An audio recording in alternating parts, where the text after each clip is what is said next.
દારૂમાં કળિયુગનો વાસ છે. જીવનમાં ક્યારેય દારૂ પીવાય નહીં.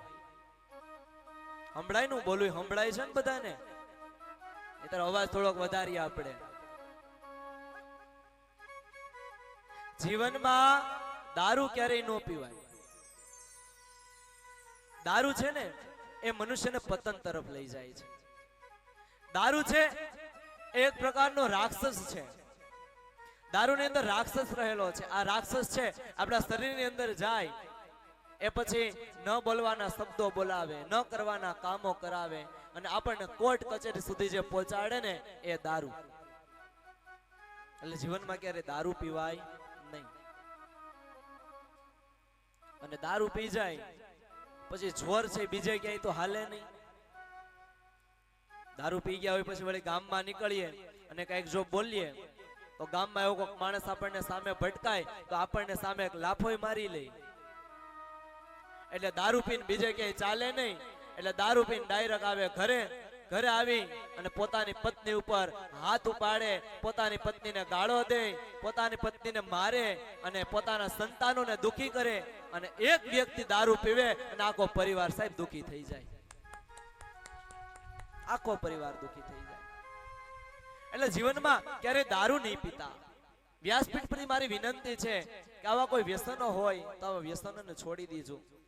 અને મહાપુરુષો એમ કહે છે કે દારૂ કાયમ દુઃખ દેનારો ને બે ઘડીની મોજ. દારૂ કાયમ દુઃખ દેનારો ને બે ઘડીની મોજ લેવામાં કઈક મરાણા, મોજ લેવામાં કઈક મરાણા. કજિયા થાતા રોજ દારૂ મૂકી દૂધડા પીજો, દુનિયાને દુઃખ ના દેજો. દારૂ મૂકી દૂધડા પીજો, દુનિયાને દુઃખ ના દેજો. દારૂ કાયમ દુઃખ દેનારો બે ઘડીની મોજ. શરીરની અંદર એ પ્રવેશે એટલે વ્યક્તિને એમ થાય કે હું તો રાજા બની ગયો, રાજગાદી ઉપર બેસી ગયો. અને પછી આમ થોડોક હાલતો એમ આમ થોડોક ઊંચો હાલે. દારૂ કાયમ દુઃખ દેનારો ને બે ઘડીની મોજ. મોજ લેવામાં કંઈક મરાણા. ગણતરી કરવા બેઠીએ તો અડધું ગામ ખાલી થઈ ગયું હોય દારૂમાં. એટલા માટે જીવનમાં દારૂ નહીં પીતા. પણ અત્યારે સમય બહુ ખરાબ ચાલે. ઓલો દૂધ વાળો બિચારો શેરીએ શેરીએ જઈને રાડો પાડી પાડીને થાકી જાય, દૂધ લઈ લ્યો, દૂધ લઈ લ્યો. તોય પણ માણસને દૂધ લેવામાં ઇન્ટરેસ્ટ નથી.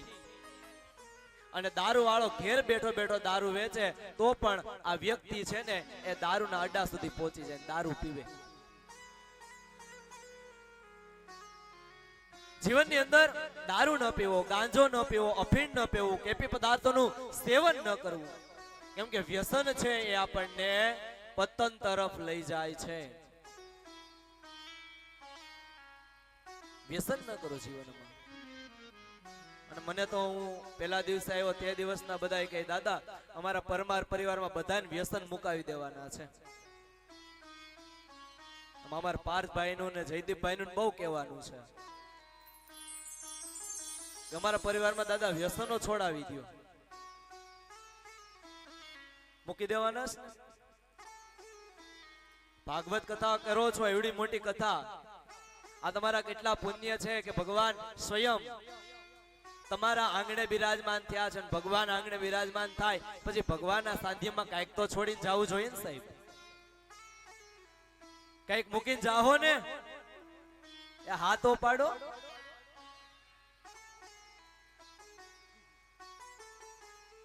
આ બેનો એમ કે કોઈ નહીં મૂકે.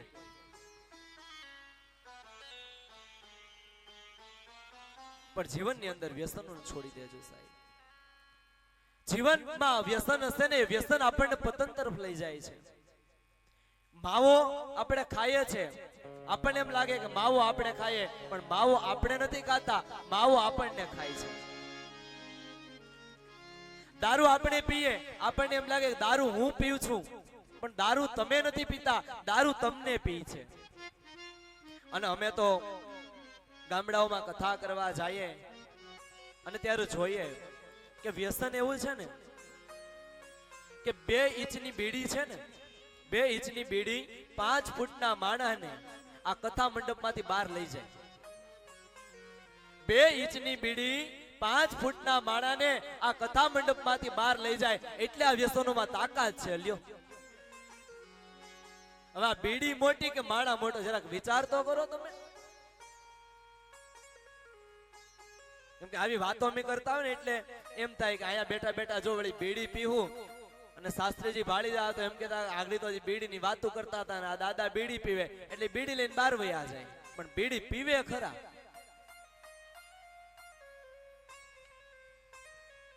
એટલે જીવનની અંદર જે વ્યસનો છે એ વ્યસનને છોડજો સાહેબ. વ્યસન હશે તો તમે તો દુખી થાશો, તમારો પરિવાર દુખી થઈ જાય. ને અત્યારે તો કેવા કેવા રોગો નીકળ્યા છે. ગુટકા ઉપર ચોખ્ખા શબ્દોમાં લખેલું હોય કે નિકોટીન ખાવું એનાથી કેન્સર જેવી ભયંકર બીમારી થાય છે.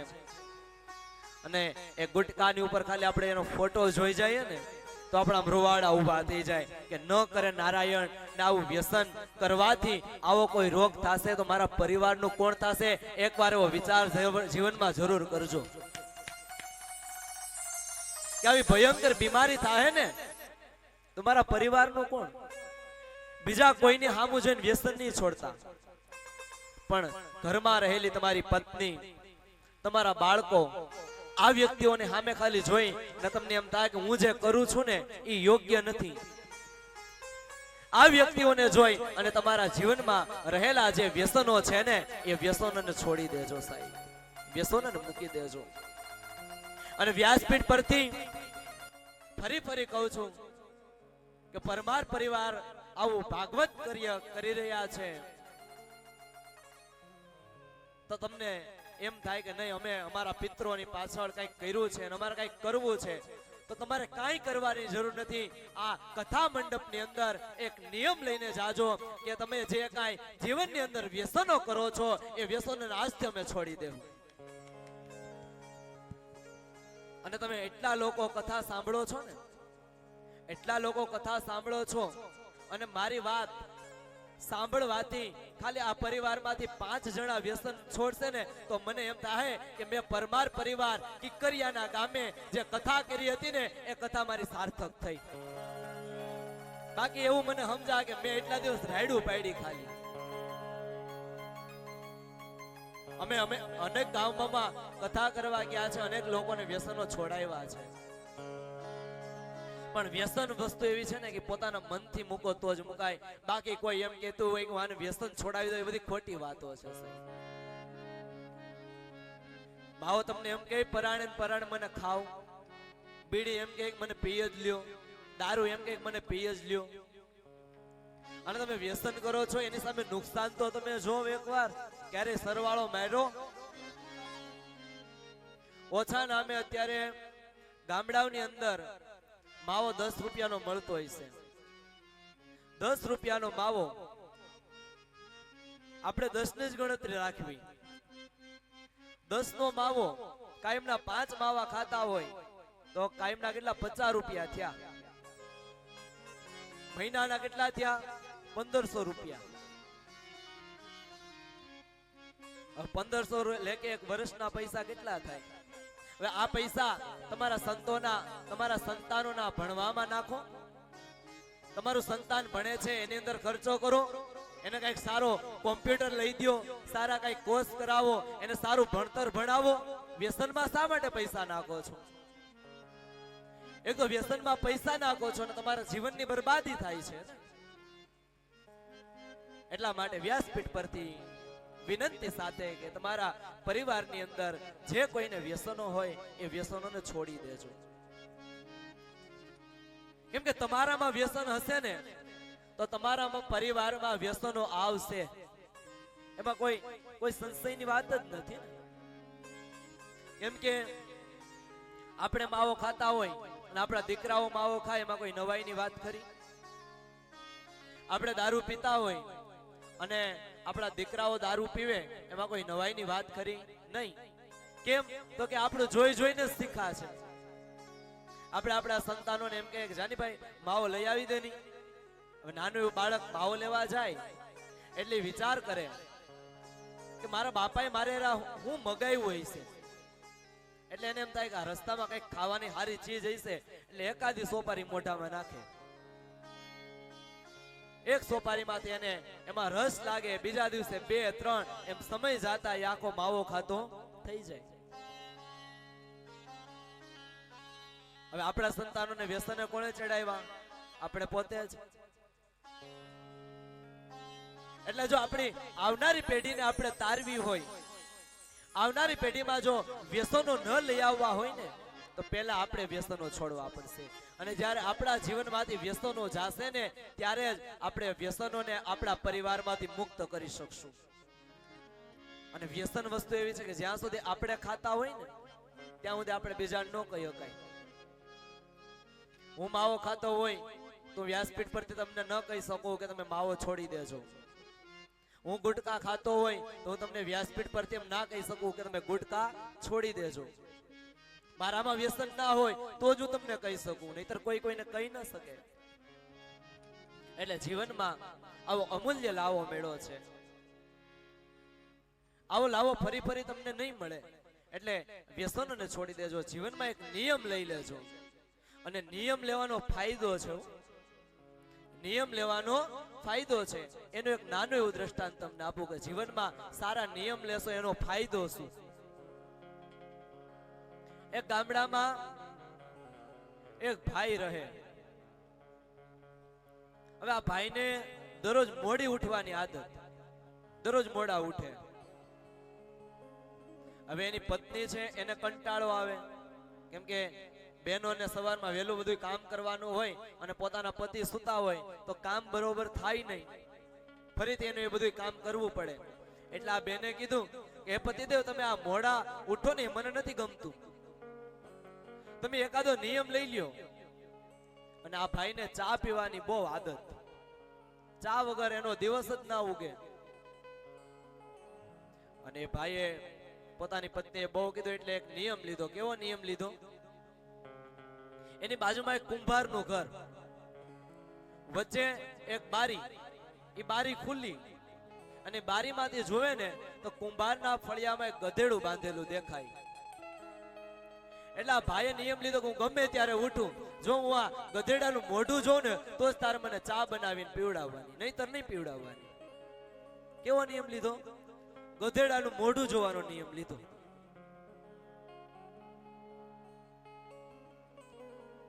હવે આ ભાઈ છે એનો તો નિત્ય ક્રમ થઈ ગયો. દરરોજ માટે ઉઠે, ઉઠીને તરત ઓલી બારીએ જાય, ગધેડાનું મોઢું જોવે અને પછી એની પત્ની એને ચા બનાવી દે. તમે આવા નિયમ નહીં લેવડાવતા હો.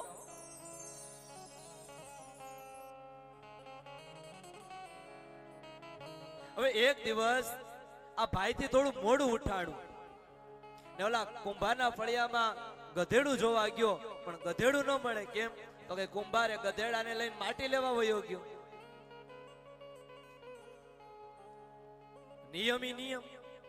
ગધેડાનું મોઢું ન જોયું તો મને ચા બનાવી દે તો નહીં. નિયમી નિયમ. તમે ગધેડાનું મોઢું જોયા હો તો તમને ચા બનાવી દો, બાકી ચા નહીં પીવડાવું. આને એટલી બધી ચાની તલપ લાગી, એના કુંભારના ઘેર ગયેલા, તમે અહીંયા ઓલું ફળિયામાં ગધેડું બાંધો, એ ગધેડું ક્યાં?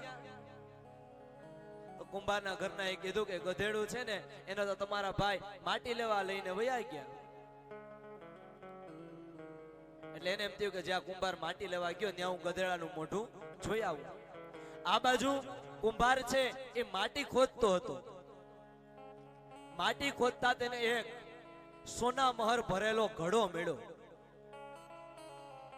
પણ પેલા એવો નિયમ હતો કે જે ધન મળે એ રાજ્યમાં જમા કરાવી દેવું પડે.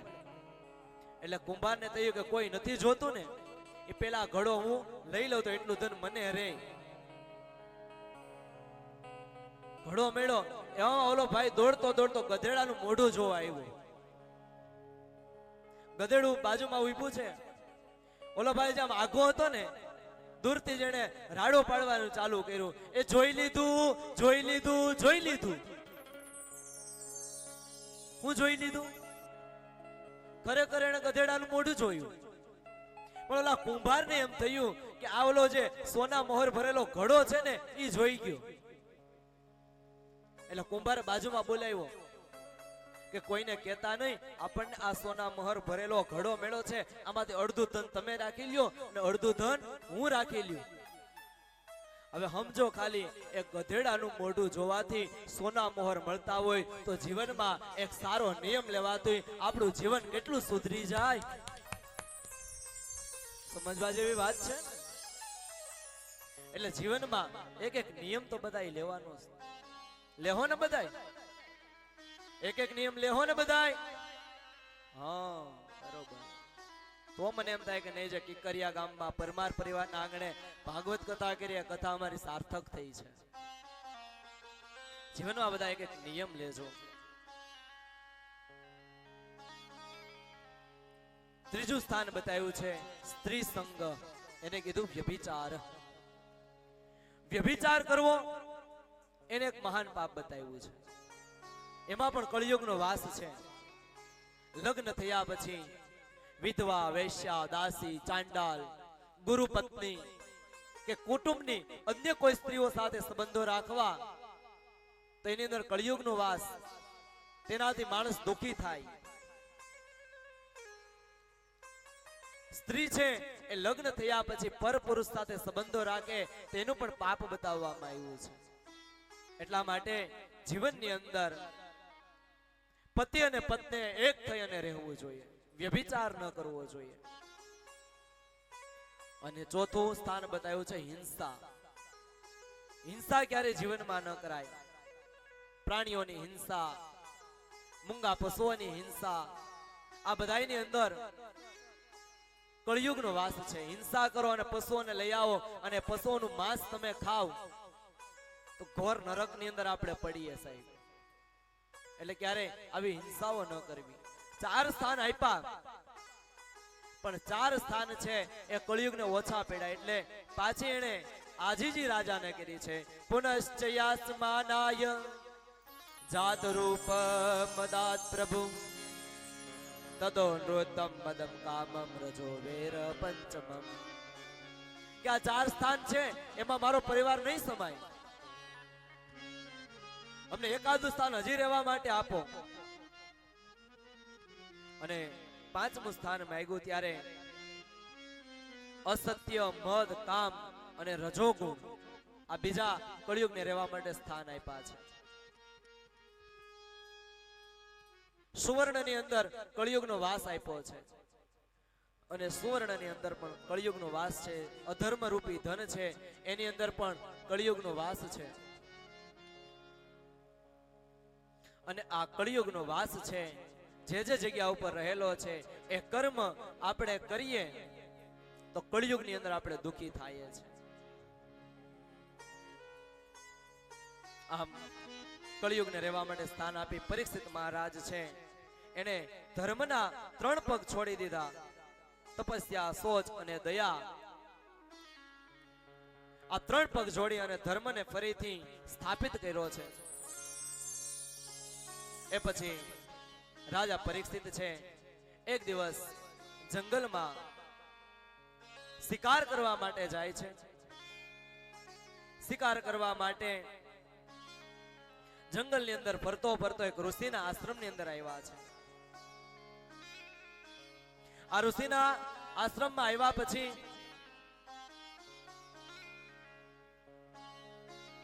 એને તે ઋષિ તપસ્યામાં બેઠા છે. એટલે સમીક ઋષિ છે એને આ પરીક્ષિતનો આદર સત્કાર ન કર્યો. અને રાજા પરીક્ષિત છે આજે અધર્મ રૂપી મુગટ માથે ચડાવી છે. જરાસંઘ વખતનો મુગટ હતો, અધર્મથી કમાયેલો હતો. એ મુગટ માથે ચડાવેલા કળિયુગ રાજાની મસ્તક ઉપર બેઠો છે. રણનો શિકાર કરવા આવ્યા, થાકી ગયા. સમીક ઋષિએ તેનો આદર સત્કાર ન કર્યો એટલે રાજા છે એનો ગુસ્સો આવ્યો અને કીધું કે આ ઋષિ જો ઢોંગ કરે છે તપસ્યા કરવાનો ડોળ કરે છે, હું રાજા છું એ છતાં મારો આદર સત્કાર નથી કરતા. અને તરત જ ઋષિના આશ્રમની અંદર એક સાપને મારી અને મરેલો સાપ છે એ સમીક ઋષિના ગળામાં નાખી દે છે. આ બાજુ કૌશિકી નદીમાં સમીક ઋષિનો પુત્ર જેનું નામ છે શૃંગી. શૃંગી છે એને કોઈએ કીધું કે તારા પિતાના ગળામાં કોઈ રાજા છે એ સાપ નાખીને ચાલ્યા ગયા છે. શૃંગી ઋષિને શ્રાપ લાગ્યો. શૃંગી ઋષિ છે એ ક્રોધિત થયા છે અને તરત જ કૌશિકી ઋષિ નદીમાંથી આચમન કરી હાથમાં જળ લઈ અને એ પોતે પરીક્ષિત રાજાને શ્રાપ દેવા માટે તૈયાર થયા છે. इति लंघित मर्यादम तक्ष सप्तमेहनि दक्षति स्म कुलांगार चोदितो में तदद्ग्रहम કે જેણે મારા પિતાનો અપરાધ કર્યો છે, જે નિરપરાધી છે, જે તપસ્યામાં બેઠા છે, એ છતાં મારા પિતાના ગળામાં મરેલો સાપ જેણે નાખ્યો છે ને તેને આજથી 7મા દિવસે મારો મોકલેલો તક્ષક નામનો નાગ કરડશે અને તેનું મૃત્યુ થશે. શ્રાપ આપી દીધો. શૃંગી ઋષિ છે આશ્રમમાં આવ્યા. સમીક ઋષિને ખબર પડી કે રાજા આવ્યા હતા અને રાજાના થાકના કારણે રાજાએ અપરાધ કર્યો છે. નાના એવા અપરાધનો મારા દીકરા શૃંગીએ મોટો શ્રાપ આપી દીધો છે. શૃંગી ઋષિને ખીજાણા સમીક કે શૃંગી રાજા છે તો આપણા ભગવાન કહેવાય, અને જો રાજા નહીં હોય દ્વારા આ પ્રજાનું પાલન કોણ કરશે?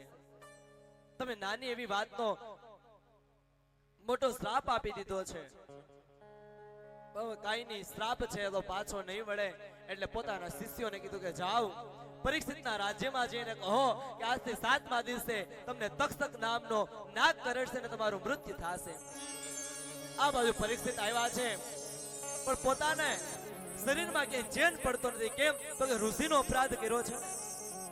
મનમાં એમ થાય છે કે મેં આ ઋષિનો અપરાધ શા માટે કર્યો? માથા ઉપરથી મુગટ ઉતાર્યો અને ખૂબ ખૂબ દુઃખી પરીક્ષિત થઈ રહ્યા છે. એ જ સમયે ત્યાં શ્રમિકના શિષ્યો આવ્યા છે અને કીધું કે રાજા, તે જે શ્રમિક ઋષિના ગળામાં સાપ નાખ્યો ને એના કારણે જ આજથી સમીકના દીકરા શૃંગીએ તને શ્રાપ આપ્યો છે અને આજથી 7મા દિવસે તને તક્ષક નામનો નાગ આવી કરડશે અને તારું મૃત્યુ થશે. પરીક્ષિત રાજા ખુશ થયા પોતાના મૃત્યુના સમાચાર સાંભળીને. આપણા મૃત્યુના સમાચાર આપણને મેળા હોય તો આપણે ખુશ થાય ખરા? અને જેવા પરીક્ષિત રાજાના મૃત્યુના સમાચાર મેળા ને સાહેબ, ત્યાં તરત જ પોતાનો ધન, વૈભવ, ઐશ્વર્ય, રાજપાટ, સ્ત્રી, દીકરા, દીકરીઓ બધાયનો ત્યાગ કરી અને પરીક્ષિત રાજાએ પોતાના દીકરા જન્મ જઈને રાજગાદી સોંપી અને પલવારમાં ગંગાના કાંઠે અન્નસ્તન વ્રત ઉપર બેઠી ગયા કે 7 દિવસમાં મારું મૃત્યુ થવાનું છે. અને વળે આપણને કોક કહી ગયું હોય ને કે તમારું 7 દિવસે મૃત્યુ થાય તો વળે આપણે તો કોર્ટ કચેરીના ધક્કા ખાવામાં રહીએ હાથ દી કે ઓલી પ્રોપર્ટી છે મારા દીકરાના નામે કરાવી નાખું ને ઓલી પ્રોપર્ટી છે મારી દીકરીના નામે કરાવી નાખું ને આમ કરી લઉં તેમ કરી લઉં કે 7 દિવસ આપણા પૂરા થઈ જાય. પરીક્ષિત રાજાને શ્રાપ મળ્યો કે 7મા દિવસે તારું મૃત્યુ થયું. આપણે બધા પણ એક પરીક્ષિત જ છીએ, સમજી લેજો, સાંભળી લેજો. કાન બંધ હોય તો ખોલીને સાંભળજો. આપણે પણ બધા એક પરીક્ષિત જ છીએ સાહેબ. આપણું પણ 7 દાડામાં જ મૃત્યુ થવાનું છે. કેમ કે વાર કેટલા છે? 7. રવિ, સોમ, મંગળ, બુધ, ગુરુ, શુક્ર અને શનિ. આ 7 દિવસની અંદર આપણું પણ મૃત્યુ છે, સમજી લ્યો. કોઈને ખબર છે આપણું મૃત્યુ ક્યારે થવાનું છે? આ 7 જ વારમાં થાય ને આપણું મૃત્યુ. પણ પરીક્ષિતને ખબર પડી કે મારું 7 દિવસમાં મૃત્યુ થવાનું છે એટલે તરત જ પોતે ગંગાના કાંઠે જઈ અને અન્નસ્તન વ્રત ઉપર બેઠા છે. એ સમયે ત્યાં ભગવાન સુખદેવજી બિરાજમાન થયા છે. સુખદેવજી મહારાજ કી જય. પરીક્ષિતને કીધું કે પરીક્ષિત તું ચિંતા ન કર, હજુ તારા હાથમાં 7 દિવસ છે અને 7 દિવસમાં હું તારું જરૂર ને જરૂર મોક્ષ ગતિને અપાવીશ. સુખદેવજી જેવા કોઈ સદગુરુ મળી જાય તો આપણને મોક્ષની ગતિ મળે છે. મનુષ્યનું મૃત્યુ પણ 7 દિવસમાં થવાનું છે, આપણું મૃત્યુ પણ 7 દિવસમાં થવાનું છે. તો આ મૃત્યુને મંગલ બનાવવા માટે આપણે ભગવાનના નામનું થોડી વાર સંકીર્તન કરી અને પછી આપણે કથાને વિરામ આપીએ. કૃષ્ણ કનૈયા લાલ કી નંદના લાલાને મુરલી વાળાને નંદના લાલાને મુરલી વાળાને નંદના લાલાને મુરલી વાળાને નંદના લાલાને મુરલી વાળાને કોણે કોણે લૂટી લીધા નંદલાલાને કોણે કોણે ચોને લૂટી લીધા નંદલાલાને કોણે કોણે લૂટી લીધા નંદલાલાને કોણે કોણે લૂટી લીધા નંદલાલા આવશે જય હો હાલો જય હો ઓમ નમો નારાયણ.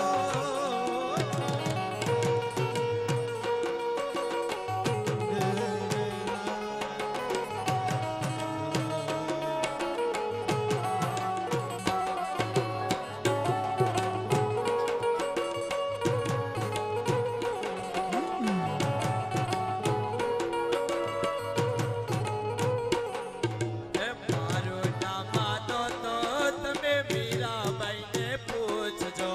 મારું નામ માનો તો તમે મીરાબાઈને પૂછજો મારું નામ માનો તો તમે મીરાબાઈને પૂછજો. મારું નામ માનો તો તમે મીરાબાઈને પૂછજો ઝેરના કટોરે બાંધી લેવો નંદલાલાને. છેદના કટોરે બાંધી લીધા નંદલાલાને કોણે કોણે લૂટી લીધા નંદલાલાને. કોણે કોણે લૂટી લીધા નંદલાલાને આવશે તાલિયો કે સાથ હરિ બોલ, તાલિયો કે સાથ હરિ બોલ, તાલિયો કે સાથ હરિ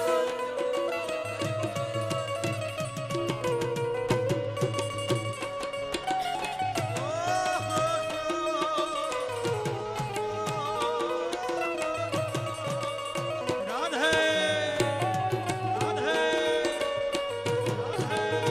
મુરલી વાળાને મુરલી વાળાને મારું નામ માનો તો તમે નરસૈયાને પૂછજો. મારું નામ માનો તો તમે નરસૈયાને પૂછજો મારું નામ માનો તો તમે નરસૈયાને પૂછજો. મારું નામ માનો તો તમે નરસૈયાને પૂછજો એ કેદારામાં કેવા બાંધી જય લેવો હો. નંદલાલાને. કેદારામાં કેવા બાંધી લીધા નંદલાલા. એ કેદારામાં કેવા બાંધી લીધા નંદલાલાને. હે કેદારામાં કેવા બાંધી લીધા નંદલાલા.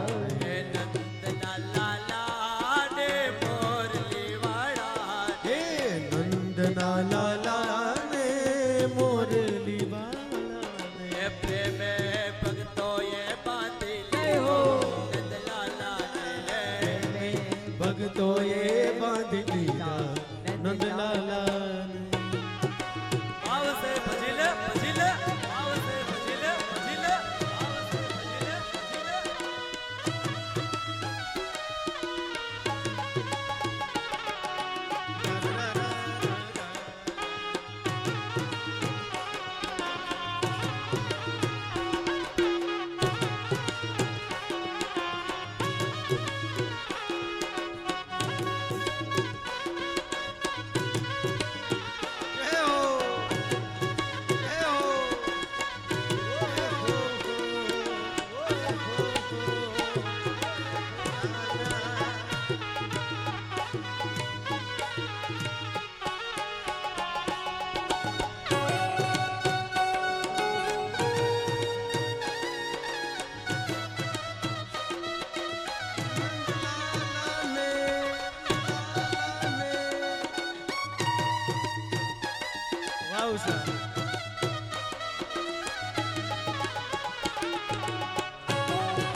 એ પ્રેમે ભક્તોએ બાંધ લીધા નંદલાલા ને ભક્તોએ બાંધી લીધા નંદલાલા ભાવસે આ પરમાર પરિવાર આ પરમાર પરિવાર આ પરમાર પરિવાર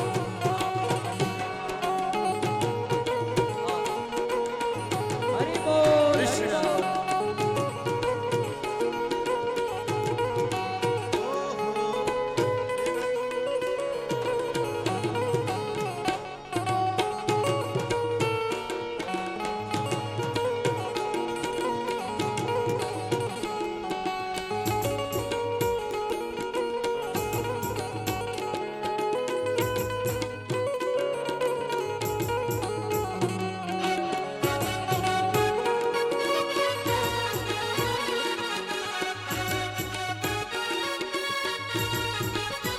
મારું ના માનો તો તમે સુદામાને પૂછજો મારું ના માનો તો તમે સુદામાને પૂછજો એ મારું ના માનો તો તમે સુદામાને પૂછજો મારું ના માનો તો તમે સુદામાને પૂછજો એ ભાઈ બંધી માં કેવા બાંધ લીધા નંદલાલા ને ભાઈ બંધીમાં કેવા બાંધી લીધા નંદલાલા એ ભાઈ બંધી માં કેવા બાંધ લીધા નંદલાલા ને ભાઈ બંધીમાં કેવા બાંધી લીધા નંદલાલા એ કોણે કોણે લૂંટી લીધા નંદલાલા ને કોણે કોણે લૂંટી લીધા નંદલાલા ને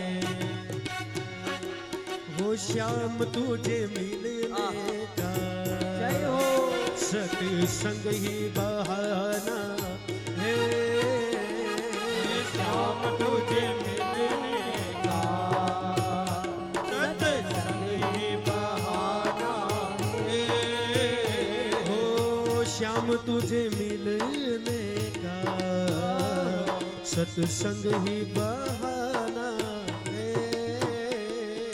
श्याम तुझे मिलने का सत्संग ही बहाना है अरे दुनिया वाले क्या जाने मेरा रिश्ता पुराना है दुनिया वाले क्या जाने मेरा रिश्ता पुराना है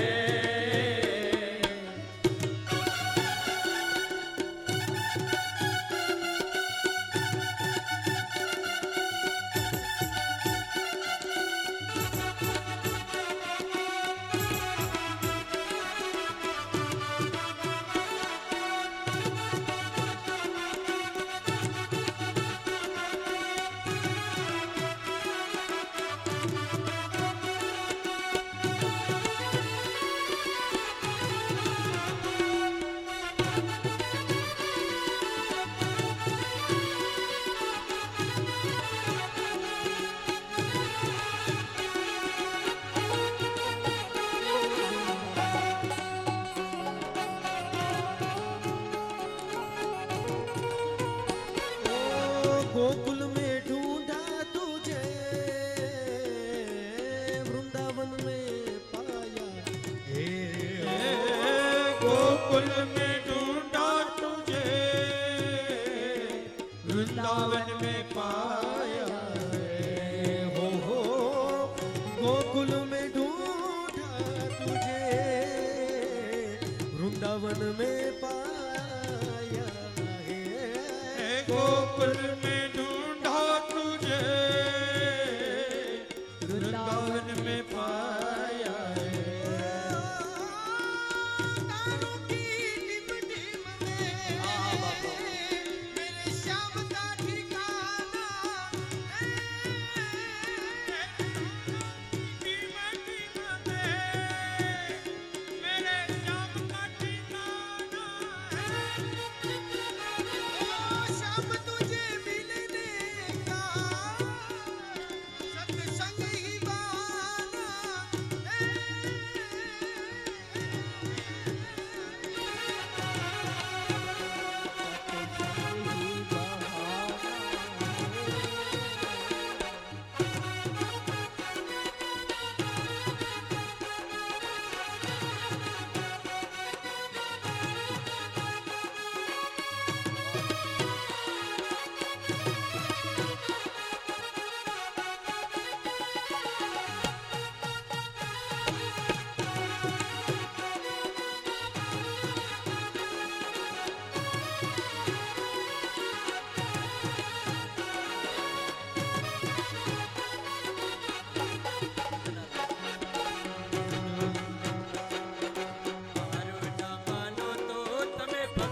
ભક્તજનોને પૂછજો મારું ના માનો તો તમે ભક્તજનોને પૂછજો એ મારું ના માનો તો આ ભક્તજનોને પૂછજો મારું ના માનો તો તમે ભક્તજનોને પૂછજો એ ભક્તિમાં કેવા બાંધી લીધો નંદલાલાને ભક્તિમાં કેવા બાંધી લીધા નંદલાલાને એ ભક્તિમાં કેવા બાંધી લીધા નંદલાલાને ભક્તિમાં કેવા બાંધી લીધા નંદલાલાએ નંદલાલાને મોરલી વાળાને નંદલાલાને મોરલી વાળાને નંદલાલાને મોરલી વાળાને નંદલાલાને મોરલી વાળાને એ પ્રેમે ભક્તોએ બાંધી લીધા નંદલાલાને પ્રેમે ભક્તોએ બાંધી લીધા નંદલાલાને એ પ્રેમે ભક્તોએ બાંધી લીધા નંદલાલાને હે પ્રેમે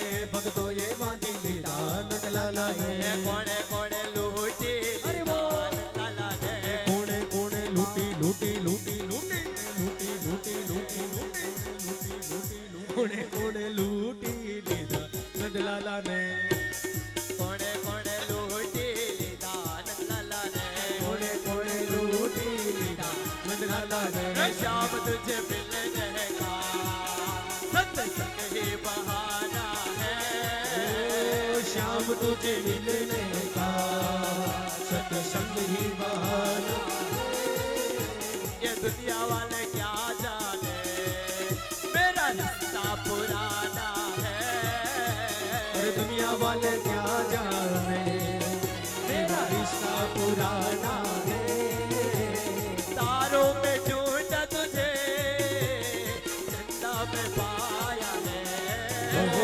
तारों में ढूंढा तुझे चंदा में पाया है सूरज में ढूंढा तुझे चंदा में पाया है सूरज में ढूंढा तुझे चंदा में पाया है तारों के टिप टिप में मेरे नाथ का ठिकाना है तारों की टिप टिप हाँ बाबू मेरे श्याम का ठिकाना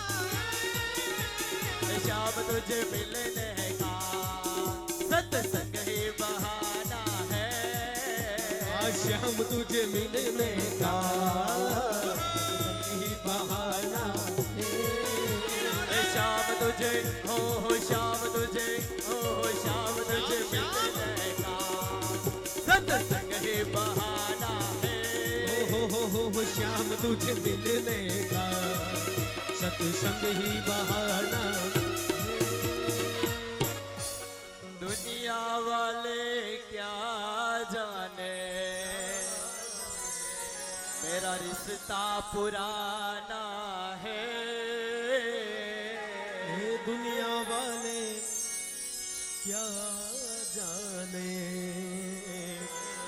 मेरा रिश्ता पुराना है कृष्ण कन्हैया लाल की जय। સૌ પોતાનું સ્થાન ગ્રહણ કરે રાજુભાઈ ચાલો યજમાનો છે તે સ્વયં પૂજા આરતી માટે આવી જજો સવારે જે પૂજામાં યજમાનો બેઠેલા હતા પૂજા માટે આવી જજો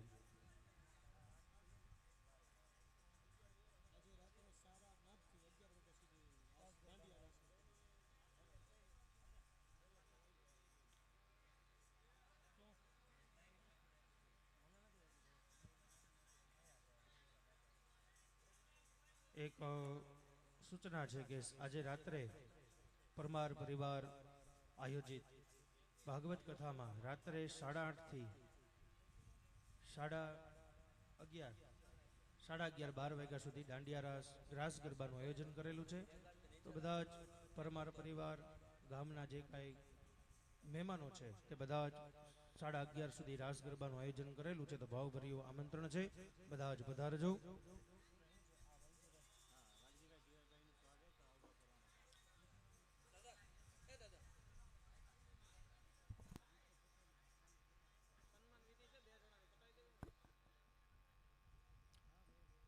અને આવેલા મહેમાનોનું સ્વાગત પરમાર પરિવાર કરવા જઈ રહ્યું છે.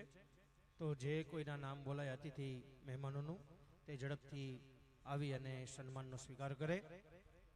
વાલજીભાઈ જીવાભાઈ પરમારનું સ્વાગત રાજાભાઈ ખોડાભાઈ કરશે.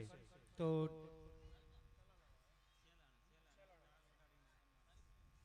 રાજાભાઈ ખોડાભાઈ વાલજીભાઈ જીવાભાઈનું પરમાર છેલ્લાના શાલ ઓઢાડીને સન્માન કરશે. તો બધા જ આપણે તાળીઓના નાદથી વધાવીએ. જે અતિથિ મહેમાન છે વાલજીભાઈ જીવાભાઈ પરમાર ઝડપથી આવી પોતાનું સન્માન સ્વીકાર કરે. વાલજીભાઈનું સન્માન રાજાભાઈ ખોડાભાઈ છેલાણા શાલ ઓઢાડીને કરશે.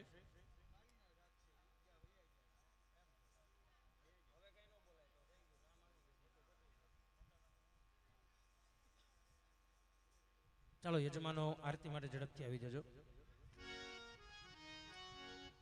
હરિ ઓમ સચ્ચિદાનંદ રૂપાય વિસુદપતિયાદિહેતવે તાપત્રય વિનાશાય શ્રી કૃષ્ણાય વયં નમઃ.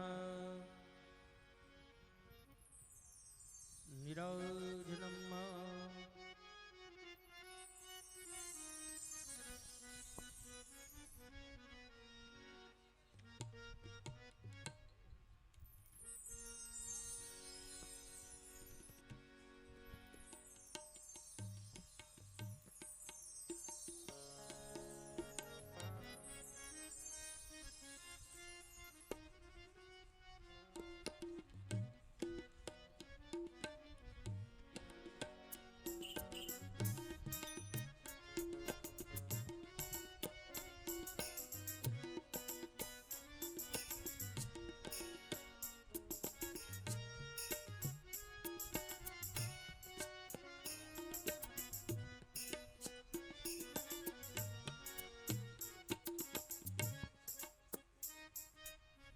રત્નૈશ્વર્ય નમઃ.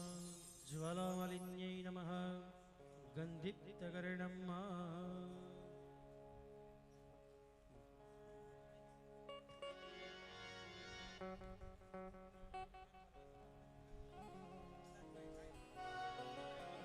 જય હો.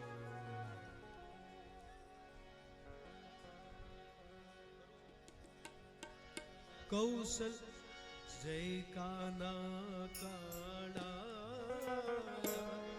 પ્રભુ જય કાના કાણા મીઠી મોરલી વાળા મીઠી મોરલી વાળા ઓ મીઠી મીઠી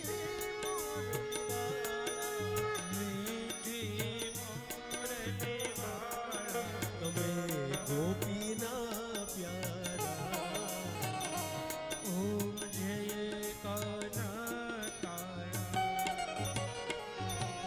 કામણ તારા કાન કામણ બહુ કી હે બોલે કામણ બહુ કીધા માખણ ચોરી મોહન માખણ ચોરી મોહન તમે ચિત ચોરી લીધા ઓમ જય કાના નંદ યશોદા ઘેર વૈકુંઠ ઉતારું બોલે વૈકુંઠ ઉતારે ઓ કાલિય મર્દન કીધા કાલિય મર્દન કીધા કાલિય મર્દન કીધા કાલિય મર્દન કીધા તમે ગાયો ને ચારી જય કાના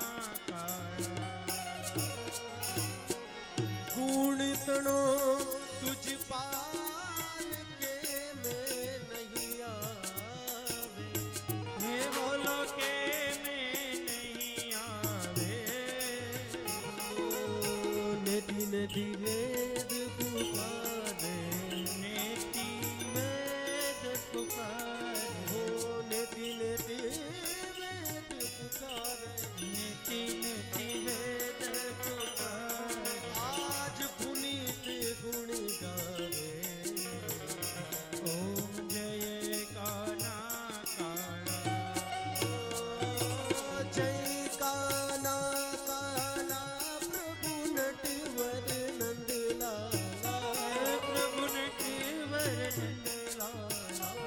તમે મીઠી મીઠી મોરલી વાળા મીઠી મોરલી વાળા તમે ગોપીના રે પ્યારા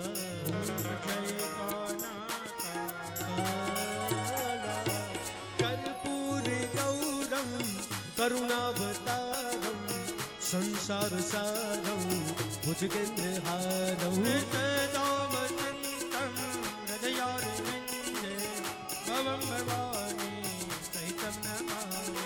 મંગલમ ભગવાન વિષ્ણુ મંગલમ ગરુડાધ્વજ મંગલમ પુનરીકાક્ષી મંગલાય તનો હરિ સર્વ મંગલ મંગલ્યે શિવે સર્વાર્થસાધિકે શરણ્યે ત્રંબકે ગૌરી નારાયણી નમોસ્તુતે હે નારાયણી નમોસ્તુતે નારાયણી નમોસ્તુતે હે નારાયણી નમોસ્તુતે સ્તુતે સ્તુતે વિરાજનમ વિરાજયામિ જલૈનશ્ચ તલીકરણમ યાની કાની સપાવાની જન્મંતરકૃતાની ચ તાની સર્વાણિ નશ્યંતો પ્રદક્ષિણા અસ્તુ દેવાધિવંદનમ સ્વાત્મકલ્યાણાર્થે સ્વાત્માધિવંદનમ બધા ભગવાનને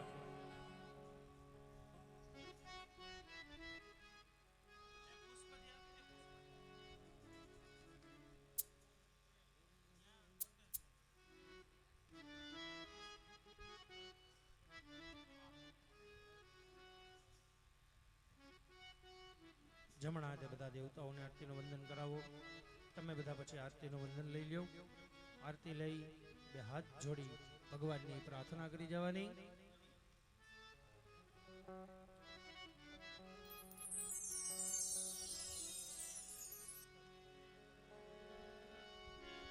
ત્વમેવ માતા ચ પિતા ત્વમેવ ત્વમેવ બંધુ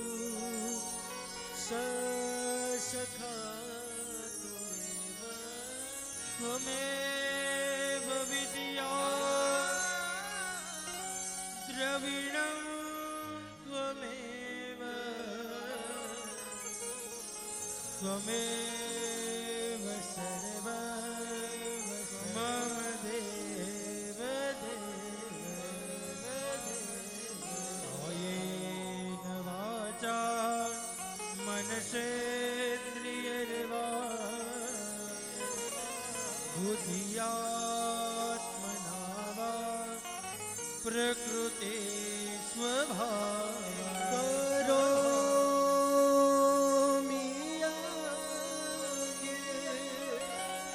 સકલં પરસ્મે નારાયણી